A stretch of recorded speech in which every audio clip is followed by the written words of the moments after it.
The 2014 political season is already here, and we're not even halfway through 2013. It makes a political columnist's job child's play when it starts early like this. Joining me to talk politics and his child's play is John Brummett with the Arkansas Democrat-Gazette. What a nice welcome. I resent that a little bit. This is hard work. It is not hard work. This stuff writes itself, Yeah. John. Well, no, it doesn't write itself. It presents itself. It presents itself.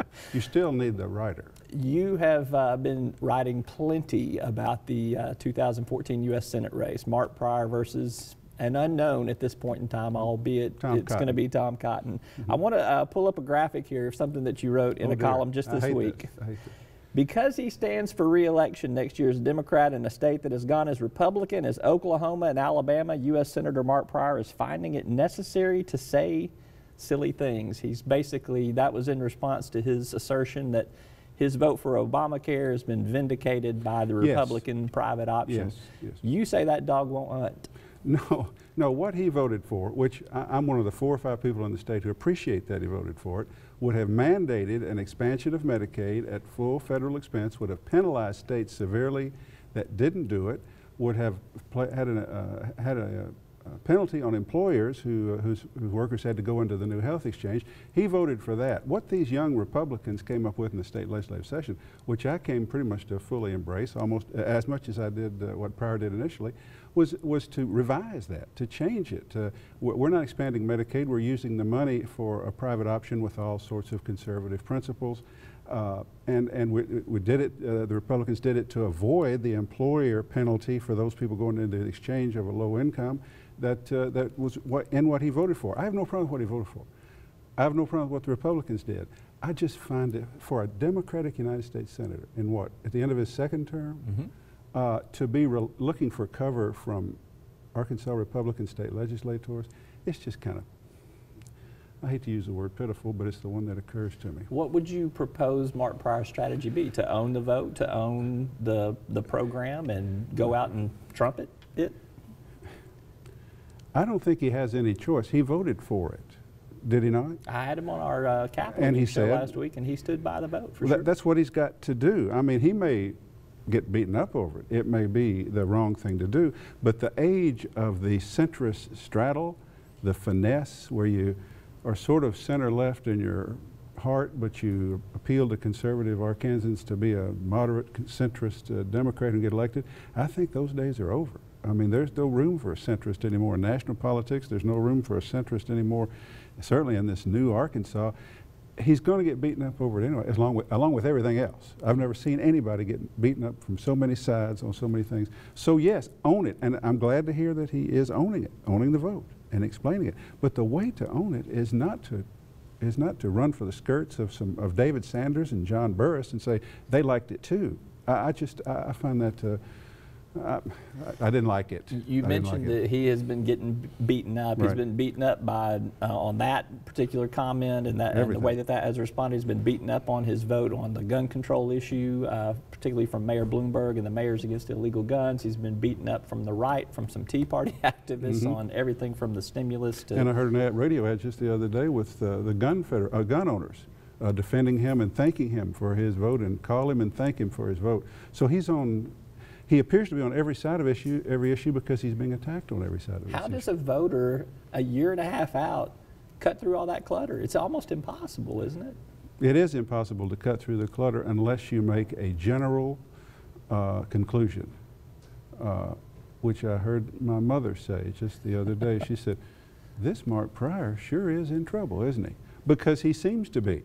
I mean, you can't cut through the clutter, and the effect of it may be minimal in the long run because we've got a long way to go and it's early and people are sick of it, unless there is this residual idea or conclusion that people come to that there's something wrong with Mark Pryor, because every time they turn on their TV, they're hearing it. And I think his people came to that conclusion.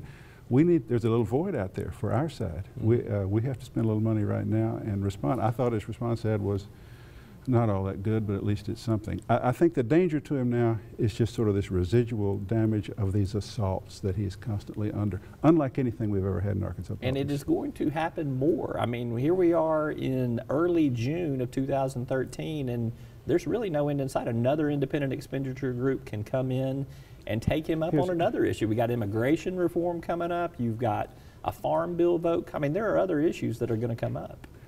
We have never had a Senate race like this, in which post Citizens United and in this new era of money and independent groups, there's this much money available to attack. That in this case will be thrown at sort of a meek centrist who's an easy target from all sides. And in this case, it's not just polarized national politics, but we in Arkansas have entered the same polarized era where his centrism his moderation makes him vulnerable. And then on top of that, this is a targeted race. The Republicans have this idea that their young man, Tom Cotton, is a comer, and he is the presumptive or likely candidate. We're going to have, in addition to everything I just described, the national parties are really, I mean, this one's big because the control of the Senate is important to both parties, the ratio in the Senate, and this is as big a race as there is on the national slate right now. Let's flip the coin here. You've mentioned it. Congressman Tom Cotton appears headed towards this showdown. I want to I'll pull up a graphic here, run down a couple of things that Tom Cotton has done in his freshman term here, which is still pretty much in the neophyte stage. He's voted against Hurricane Sandy relief on this principle of deficit spending. He's made a speech against Obama after the Boston terror attacks, leaving out 9/11 and George Bush. He's tied himself to a bill on Iranian sanctions that is complicated to say the least. And now he's inserted himself in a Senate debate over some D.C. judicial appointments by President Obama. With those things on his record, is Tom Cotton the strongest challenger to Mark Pryor? Those are going to be some pretty easy issues to exploit if you're Mark Pryor. You didn't think I made that Iranian sanction story clear in my column the other day? You said, well, I'm not saying you didn't explain it clear. I'm just saying to explain it to viewers here. It is a complicated story. We don't have the time. Is he the strongest? He is not as strong as John Bozeman, nearly as strong. John Bozeman was a lay-down hand winner as soon as he announced in this environment against Blanche Lincoln 3 or 4 years ago. I think Steve Womack, a more inoffensive type, less identifiable as extreme with that base in northwest Arkansas, would be stronger, but he apparently doesn't want to run. But Cotton is a national star. The Club for Growth, neocons, economic conservatives, foreign policy conservatives, and his resume is so splendid that he's not the strongest, but he's strong. It lends itself to raising money, is what he can raise a ton of money, but here's what the Mark Pryor people are thinking. We can work with this guy, not with him, against him. Right. He gives us a lot against disaster relief. We've been known to have some floods and some tornadoes here in the state. That seems not very smart. This opening all these checks from the Club for Growth, which thought Mike Huckabee was too liberal, you can work with that. Various things that he's done. Cotton apparently is an honest-to-goodness, real right-wing fella, and he has played every right-wing card so far. What the graphic you just put up. Yeah, and now the president wants to fill 3 judgeship vacancies in the D.C. circuit. They've been there for a long time. As soon as he says, I'll fill the 3 to go to the max number of judges, that day, yep, here comes Tom Cotton with a bill. Solo sponsor. You know, he's the sponsor of this bill to stop the president from packing the court, invoking FDR's real packing of the court.